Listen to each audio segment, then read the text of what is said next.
बिस्मिल्लाहिर्रहमानिर्रहीम। आज का जो हमारा टॉपिक है वो काफ़ी अहम टॉपिक है और वो है ER डायग्राम। और ये जो ER डायग्राम है ये काफ़ी बार पेपर के अंदर आ भी चुकी हुई है और ओवरऑल ये इक्वली इम्पोर्टेंट है।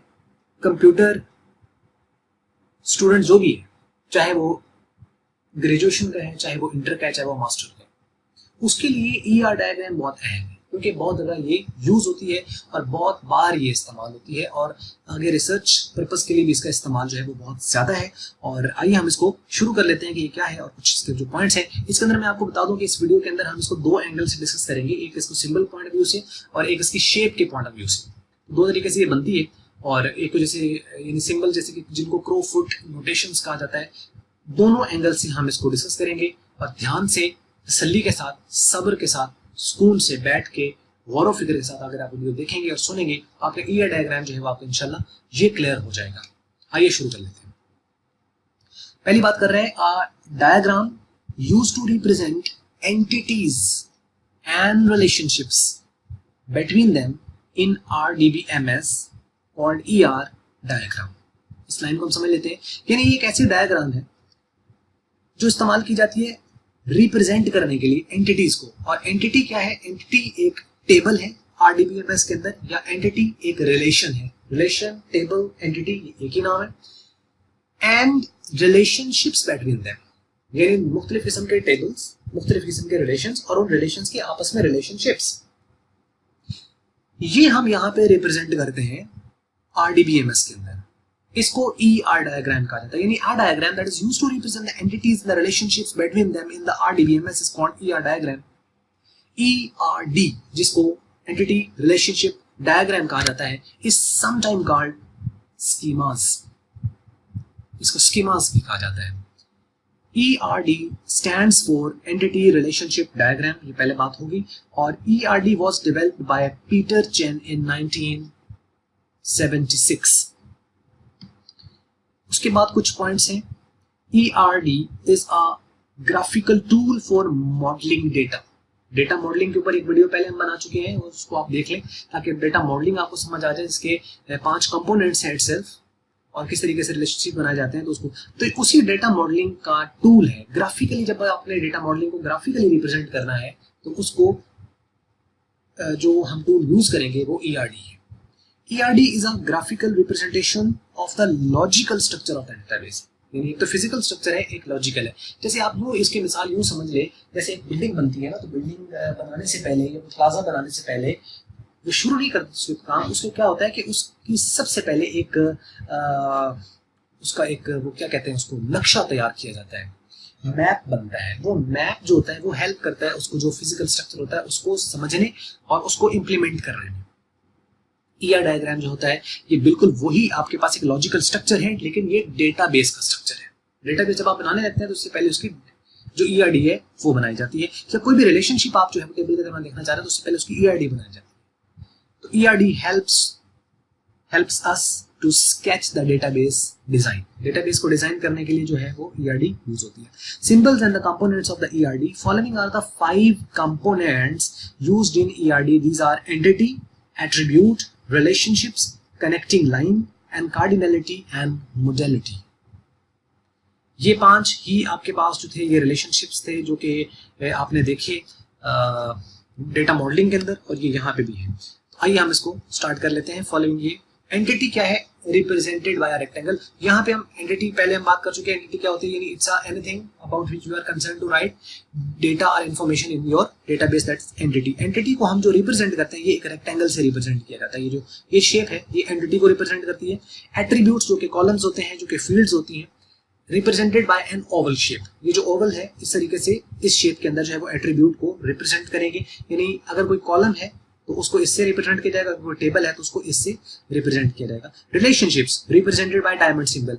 अब ये आपने जो है वो फ्लो चार्ट्स भी देखा होगा। फ्लो चार्ट के अंदर ये जो डायमंड सिंबल है ये कंडीशन के लिए यूज होती है। यानी यही सिंबल्स है लेकिन ये किसी और डिसिप्लिन के लिए इनका पर्पस और है और इस डिसिप्लिन के अंदर इनका पर्पस और है। उस डिसिप्लिन में ये कोई और काम कर रही है, इस डिसिप्लिन के अंदर ये कोई और काम कर रही है। फ्लो चार्ट जब प्रोग्रामिंग की जाती है उसका फ्लो चार्ट बनाया जाता है तो उसके अंदर पर्पस इसका और डिफरेंट है। तो रिलेशनशिप जो होगा उसको हम डायमंड सिंबल, इससे हम रिप्रेजेंट करते हैं। उसके बाद connecting line, solid line use to connect to entities, ये लाइंस होते हैं जैसे कि आपने फ्लो चार्ट में भी देखा होगा जिनको फ्लो लाइंस कहते हैं, कि ऊपर से नीचे की तरफ नॉर्मली ये इन ऑर्डिनरी केस की ऊपर से नीचे की तरफ और लेफ्ट से राइट की तरफ होती हैं, लेकिन ये राइट से लेफ्ट भी हो सकती हैं और डाउन से अपवर्ड भी हो सकती हैं, जैसे कि लूप के केस में ये ऊपर भी चली जाती है। लेकिन नॉर्मल ऑपरेशंस के अंदर ये ऊपर से नीचे की तरफ आएगी, लेकिन अगर लूपिंग है और लूप कंडीशन अगर आपके पास जो है वो रीचेक करनी है तो उसके लिए कंट्रोल दोबारा से ऊपर जहां पे कंडीशन होती है उसके पास मूव करती है, यानी इसके डायरेक्शन नीचे से ऊपर की जाने की हो सकती है, लेकिन वो स्पेशल केस है। ठीक हो गया। तो इसी तरीके से नॉर्मल इसका लेफ्ट से राइट होता है, लेकिन अगर हम कंडीशन की बात करें जिसके अंदर ट्रू और फॉल्स दो केस निकल सकते हैं तो ये लेफ्ट से राइट भी होगी और राइट से लेफ्ट भी हो सकती है। नॉर्मल केस और होता है, स्पेशल केस और होता है, लेकिन फ्लो चार्ट के अंदर इनका जो है वो यूज और है, इनका पर्पस और है, इनके नाम और है, और जो रिलेशन वहां पर है वो डिफरेंट होते हैं। यहाँ पे जब हम ईआरडी डायग्राम जो है, एंटिटी रिलेशनशिप डायग्राम जो हम जिसकी बात करते हैं, तो इसके अंदर एंटिटी को रिप्रेजेंट करने की सिंबल और है। वहां पे अगर आप फ्लो चार्ट में देखें तो ये जो सिंबल है ये प्रोसेस के लिए यूज हो रही है, और जो थोड़ी टिल्टेड है वो इनपुट और आउटपुट के लिए यूज हो रही है। लेकिन यहाँ पर ये जो सिंबल है ये एक एंटिटी को, एक टेबल को रिप्रेजेंट कर रही है। तो कनेक्टिंग लाइंस आपके पास होती हैं वो उसका फ्लो बताती हैं। Cardinality and modality shows the relationships type and the nature of relationship. Cardinality and the modality show the is shown through some symbols called Crowfoot notations. ये जो cardinality और modality होती है असल में ये important है कि किस तरीके से हम उसकी modality और cardinality क्या होती है, number of records in a relation, और modality आपके पास क्या होती है कि जो उसकी modeling है उसका relationship. Modality is the relationship, उसके दरमियान जो रिलेशनशिप है वो किस तरह का है। अब रिलेशनशिप आपको बताया मैंने कि जो रिलेशनशिप होते हैं एक तो होता है ना उसकी कैटेगरी वाइज, यानी one to one, one to many, many to many, many to one and recursive, ये हम लोगों ने पढ़े हुए हैं। लेकिन यहाँ पे जो मॉडलिटी से मुराद है, यहाँ मॉडलिटी से मुराद ये वो कैटेगरीज नहीं है, यहाँ मॉडलिटी से क्या मुराद है, ये उसकी मॉडलिंग है। मतलब जो उसका रिलेशनशिप एक एंटिटी का दूसरी एंटिटी के साथ है उसकी मॉडलिंग कैसी है, उसका कैसी मॉडलिटी है उसकी, यानी उसका रिलेशनशिप ऑप्शनल है या मैंडेटरी है। अब ये जो मॉडलिटी रिलेशनशिप्स हैं, ऑप्शनल या मैंडेटरी, इसको जाहिर करने के लिए भी कुछ सिंबल्स हैं, कार्डिनलिटी को भी शो करने के लिए कुछ सिंबल्स हैं जिनको क्रोफुट नोटेशंस कहा जाता है। क्रो यानी कव्वा, फुट उसका पांव, क्रोफुट नोटेशन यानी कव्वे का जैसे पांव होता है ना उसके ऊपर जैसे वो सिंबल होते हैं उसके लिए यूज होता है। तो where single bar indicate one, एक अगर बार होगा, और ये बहुत इंपॉर्टेंट है, ये वाली लाइनें समझ ले, वरना अगर आपको ये बात अगर आपको ना समझ लगे कि सिंगल बार आ रहा है तो उसका क्या मतलब है, और अगर डबल बार आ रहा है तो उसका क्या मतलब है, एक से ज्यादा आ रहे हैं तो उसका क्या मतलब है, ये एक रिलेशन को इंडिकेट करेंगे। सिंगल अगर एक बार आएगा, एक लाइन आएगी, तो अगर सिंगल बार इंडिकेट वन, अगर एक बार है तो वो एक को रिप्रेजेंट कर रहा है, double bar indicates one and only one, वो टू को रिप्रेजेंट नहीं करेगा, वन एंड ओनली वन, सिर्फ एक है। Circle indicating zero and the crowfoot notation indicates many. Crowfoot notation जैसे कि यानी अगर तीन सिंबल उसमें से दिखाएगा तो वो मैनी रिलेशनशिप को इंडिकेट करेगा। इसी से इन्हीं जो सिंबल्स हैं इन्हीं से आपका one to one, one to many, many to many, many to one and recursive relationship जो है वो शो किए जाते हैं। तो सिंपल एक एंटिटी रिलेशनशिप जो डायग्राम है वो आपको यहाँ पे आप देख सकते हैं। एक सैंपल यहाँ पे एक दिया गया, यानी इस तरीके से हो सकता है। फॉर एग्जांपल यानी क्या है, नॉर्मल कंडीशन हमने ले ली है, एक नॉर्मल एक आप कह लें कि सिनेरियो ले लिया है। जैसे एक तरफ एक आर्टिस्ट है, आर्टिस्ट कौन होता है, जैसे कि जो कुछ परफॉर्म करता है और वो सॉन्ग परफॉर्म कर रहा है, यानी he is singing a song at some concert. तो यहाँ पे हम ये बात करेंगे, एक तरफ आर्टिस्ट है और वो कुछ परफॉर्म कर रहा है, और क्या परफॉर्म कर रहा है, सॉन्ग, लेकिन जो सॉन्ग है उसका नेम और उसका ईयर, यानी ये एक आपके पास एक एंटिटी है, लेकिन इस एंटिटी के अंदर आपकी जो है फील्ड्स कौन कौन सी आ सकती हैं, एट्रीब्यूट्स कौन से आ सकते हैं, सॉन्ग का नाम क्या है और वो किस ईयर का है, हो सकता है ये, इसके अलावा भी बहुत सारी हो सकते हैं इसके अंदर। जैसे इसका जॉनर क्या है इसका, वो डिफरेंट इसके जो है वो हो सकते हैं। इस तरीके से आर्टिस्ट है तो आर्टिस्ट जो है वो किस सिटी से है, आर्टिस्ट जो है उसका नाम क्या है, आर्टिस्ट जो है उसका बारे में कोई आर्टिस्ट के बारे में इंफॉर्मेशन, तो वो इसके जो है वो इसकी एट्रीब्यूट्स बन जाएंगी, फील्ड्स बन जाएंगी। For example just like an artist, like Pakistani artist एक सिंगर है जैसे कि Atif Aslam, everyone knows. So Atif Aslam performs singing competitions at some concert in Lahore और समवेयर एल्स।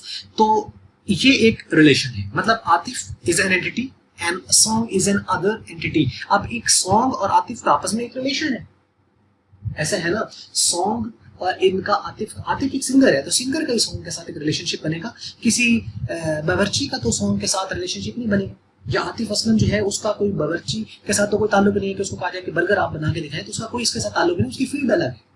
इस तरीके से क्रिकेटर है तो क्रिकेटर का काम क्रिकेट के साथ है, वो उसकी फील्ड वो है, उसको आप कहें कि आप गाना अच्छा सुना दें तो वो एक वो चीज नहीं बन सकती। ऐसा है ना, ये जो कवाल होते हैं जैसे कि मुख्तलिफ कवाल हैं, उनको आप क्रिकेट के लिए आए सर एक बेहतरीन किस्म की शॉट हो जाए, ये चलो एक तन्हा मजा या शुगल के लिए एक हो सकता है, जो कि फन के लिए लोग करते हैं एक दूसरे के साथ, तो वो एक अलग बात है, लेकिन ये उनकी फील्ड नहीं है। तो यहाँ पे क्या है, एक रिलेशनशिप इनके दरमियान बन सकता है, यानी एक तरफ आर्टिस्ट है दूसरी तरफ सॉन्ग है, तो ये क्या करेगा, एक्शन क्या है, ये परफॉर्म जो कर रहा है, ये आपका एक इनका रिलेशनशिप है, यानी ये जो परफॉर्मेंस है it is actually the relationship. ये होना चाहिए, अगर ये परफॉर्मेंस नहीं देगा, ठीक है सॉन्ग एसोसिएटेड इसके साथ है और ये सॉन्ग के साथ एसोसिएटेड है, लेकिन वो स्टेज के ऊपर आके खड़ा है, गाना सुनाना है ना, ये गाना उसमें गाना है, तो इसका मतलब है कि उसका मतलब उस गाना उसको सिंगिंग कर रही है। अब वो स्टेज के ऊपर आके खड़ा रहे तो लोग क्या कहेंगे, लोग वहां गाना सुनने के लिए है, उसका जिस पर्पज के लिए, जैसे क्रिकेटर है क्रिकेट खेलने के लिए वो जाके मैदान में बैठ जाए, मुमकिन नहीं है ना, क्योंकि उनको जाके मैदान के अंदर खेलना है लोग, इसीलिए, और लोग ये एक्सपेक्ट करके आएंगे यहाँ क्रिकेट देख के आते हैं। कोई कहता है जाके कि चलो भाई मैच शुरू करो, वो अपने टाइम पे शुरू होता है, टाइम पे खत्म हो जाता है, तमाशाई जो भी उसके ऑडियंस होते हैं वो बैठ के सिंपल देखते हैं, क्योंकि उनको कहने की जरूरत नहीं पड़ती कि चलो भाई हम आगे शुरू करो।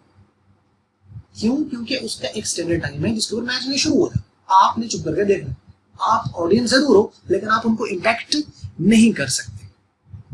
ठीक हो गया, तो ये है एक सिंपल एग्जांपल, ये एक ईआर डायग्राम है जिसके अंदर दो एंटिटीज थी और इनका एक रिलेशनशिप और उसके साथ कुछ डिफरेंट किस्म की जो उनके एट्रीब्यूट्स हैं वो भी साथ ऐड कर दिए गए हैं। उसके बाद आ जाते हैं क्रोफोर्ड नोटेशंस की तरफ, कार्डिनलिटी और मोडलिटी को शो करने के लिए, ये बहुत अहम है, इसको आप देख लीजिए और फिर हम एग्जांपल की तरफ चलते हैं। यहाँ पे देखें कि ये है क्रोफोर्ड नोटेशन जो कि मैनी को रिप्रेजेंट कर रहा है, और ये जो एक बार है ये वन को रिप्रेजेंट कर रहा है। इसको हम किस तरीके से पढ़ेंगे, जहां पे भी इस तरह की कोई सिंबल आपको मिलेगी इसको पढ़ा जाएगा वन आर मैनी, वन और मैनी। इसी तरीके से ये जो जीरो है, ये वाला जो गोल सा एक दायरा सा है, सर्कल सा है, और इससे पहले भी मैनी की सिंबल है, ये ऑप्शन, ये जो होता है ये मैंडेटरी को रिप्रेजेंट कर रहा होता है, और ये जो है ये ऑप्शनल को रिप्रेजेंट कर रहा होता है, मैंडेटरी यानी वन को। ठीक है, अब यहाँ इसको हम किस तरीके से पढ़ेंगे, इसको हम पढ़ेंगे ऑप्शनल मैनी, ऑप्शनल मैनी, और इसको हम क्या पढ़ेंगे, वन आर मैनी। उसके बाद ये जो दो वर्टिकल बार्स लगे इसका मतलब होता है वन एंड ओनली वन, कि यहाँ पे सिर्फ एक है। अब वो क्या है, हम आगे एग्जांपल आ रही है आपको वहां बात समझ आएगी, अभी आप इनको ध्यान में रखिएगा कि जो दो बार है इसका मतलब है वन एंड ओनली वन, इसका मतलब है वन और मैनी, इसका मतलब है ऑप्शनल मैनी। और उसके बाद जो है इस तरीके से, जैसे ये ऑप्शनल की सिंबल और इसकी optional or one, optional or one. Steps to draw the ERD, ये कुछ आपको बता दिया कि सिंबल्स किस तरीके से यूज होंगी, आप इसके स्टेप्स क्या हैं, following are the steps to follow to draw ERD. ERD diagram अगर आप इसको बनाना चाहते हैं तो उसके लिए 5 स्टेप्स हैं। आइडेंटिफाई द एंटिटीज, सबसे पहले ये देखें कौन कौन सी एंटिटीज है और फिर आप उनमें देख पाएंगे। सबसे पहले तो एंटिटीज लेके जिनका आप रिलेशनशिप बनाना चाहते हैं, और वो एंटिटीज ऐसी होनी चाहिए जिसका उसके साथ कोई ताल्लुक बनता है। जैसे मैंने बता दिया आपको कि क्रिकेटर का क्रिकेट के साथ ताल्लुक है, तो क्रिकेट और क्रिकेटर इनका रिलेशनशिप बन सकता है। सिंगर और सिंगिंग का आपस में कंपटीशन है, सॉन्ग्स का कंपटीशन है, तो ये इस तरीके से रिलेशनशिप बनेंगे। तो आप सबसे पहले तो अपनी एंटिटीज जो है वो आइडेंटिफाई करें, कौन कौन सी एंटिटीज है, वो कम से कम 2 होनी चाहिए, 2 से ज्यादा हो सकती है। उसके बाद जो है, और रिकर्सिव के अंदर तो एक एंटिटी होती है इटसेल्फ, वो अपने साथ ही जो कि रिलेशनशिप बनाती है, इसी वजह से उसको रिकर्सिव कहा जाता है। तो वो एक एंटिटी होगी और आगे जिसके साथ उसका रिलेशनशिप होगा वो भी वो करेगा। जैसे कुछ लोग गाना गाते हैं लेकिन उनको कहा जाए कि पब्लिक के लिए आप गाना गाएं, अच्छी आवाज होती है, लेकिन वो कहते हैं नहीं मैं बस अपने लिए करता हूँ, कुछ दूसरों के लिए नहीं। ठीक है, यानी पब्लिक के लिए मुझे जरूरत नहीं है, अपने लिए मैं गाना गाता हूँ। तो ऐसे होते हैं लोग, ठीक है, गुनगुनाना या खुश होना या तंजो मजाक कुछ लोगों का बहुत अच्छा होता है, उसकी कुछ लोग एक्टिंग बहुत अच्छी कर लेते हैं, लेकिन वो ड्रामों के अंदर नहीं जाते, और जो ड्रामों में है वो कर रहे हैं, लेकिन उससे बाहर आप ये मत समझे कि जो लोग बाहर फिर रहे हैं उनसे अच्छे एक्टर मौजूद हैं जो अच्छी एक्टिंग कर सकते हैं और रियल कर सकते हैं, लेकिन क्या है कि वो अपने आप को उस थिएटर का हिस्सा नहीं बनाते। वो एक्टिंग का पार्ट है उनके अंदर, लेकिन वो अपने साथ रखते हैं, मुआशरे का हिस्सा भी, लेकिन वो उसको पैसे की गर्ज के अंदर वो अपने साथ है, तो वो रिकर्सिव रिलेशनशिप्स। तो अब सबसे पहले हम एंटिटीज को आइडेंटिफाई करेंगे, फिर identify the relationships between the entities, फिर उनके रिलेशनशिप देखेंगे किसका किसके साथ क्या रिलेशन बन सकता है। डिस्क्राइब द रिलेशनशिप, उसको रिलेशनशिप को डिस्क्राइब करना पड़ेगा। डिस्क्राइब से क्या मुराद है, यानी वो आपको बताना पड़ेगा कि ये ऑप्शनल है या ये मैंडेटरी है। ये 1 to 1 है, ये 1 to many है, कौन सा है वो आपको डिस्क्राइब करेंगे। Add attributes to the entities, entry के साथ अगर कोई एट्रीब्यूट्स हैं जो कि रिक्वायर्ड होते हैं वो आप इसके साथ ऐड करेंगे एंड कंप्लीट द डायग्राम। और उसके बाद उसका एक रिलेशनशिप बना के उसका एक ओवरऑल फ्लो देखेंगे, कहां से शुरू होगी किस तरफ एंड होगी और इसका नतीजा, इसका रिजल्ट क्या होगा वो आप उसको कंप्लीट कर देंगे। तो एग्जांपल आप इसकी आप देख लें यहाँ पे। Following example explain ERD between the entities supervisor, department and employee and project। ये उस रिलेशनशिप जो है उसको जो है वो इसको डिस्क्राइब करेगा। ये हम आगे अब इसमें ER डायग्राम अगर आप यहाँ पे देखें तो ये एक एंटिटी है जिसका नाम डिपार्टमेंट है और दूसरी तरफ ये एक एंटिटी है, ये एक सुपरवाइजर है। ऑब्वियसली एक डिपार्टमेंट एक एंटिटी, एक तरफ सुपरवाइजर, इनका ऑब्वियसली एक रिलेशनशिप होगा। इसी तरीके से इस डिपार्टमेंट है तो ये हो गया 1 to 1 और ये चूंकि इसके साथ भी है तो इसका मतलब ये मैनी टू 1 और मैनी टू मैनी के साथ रिलेशनशिप इसका बन सकता है। ये एक डिपार्टमेंट है, इस डिपार्टमेंट का इस एम्प्लॉय के साथ रिलेशनशिप है, इस एम्प्लॉय का आगे किसी और प्रोजेक्ट के साथ रिलेशनशिप। तो यहाँ पे अगर आप देखें तो 4 एंटिटीज हैं, एक डिपार्टमेंट, एक सुपरवाइजर, एक एम्प्लॉय और एक प्रोजेक्ट। और इनके दरमियान रिलेशनशिप जो है वो ऑब्वियसली इनके दरमियान डिफाइन किए गए, यानी इनका आपस में रिलेशनशिप नहीं है तो इस वजह से चौथा रिलेशनशिप नहीं आया।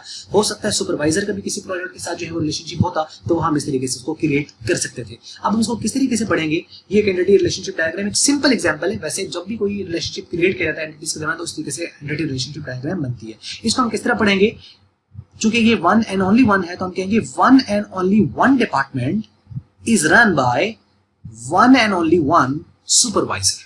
कि सिर्फ एक डिपार्टमेंट जो होगा उसका सिर्फ एक सुपरवाइजर होगा, या जो सिर्फ एक सुपरवाइजर सिर्फ एक डिपार्टमेंट में होगा। 2 डिपार्टमेंट में एक सुपरवाइजर नहीं हो सकता, या एक डिपार्टमेंट में 2 सुपरवाइजर नहीं हो सकते। तो रिलेशनशिप बन गया 1 to 1। उसके बाद आप देखिए 1 or many, क्योंकि इसका मतलब है 1 or many, ये पीछे सिंबल हमने पढ़ी ना, इसका मतलब है 1 or many। So 1 or many department या डिपार्टमेंट्स इज असाइंड या are assign 1 or many employees, यानी जो एक या एक से ज्यादा डिपार्टमेंट होता है उसके अंदर बहुत सारे एम्प्लॉइज भी हो सकते हैं, या कोई एक एम्प्लॉय है वो बहुत सारे डिपार्टमेंट के अंदर काम कर रहा है।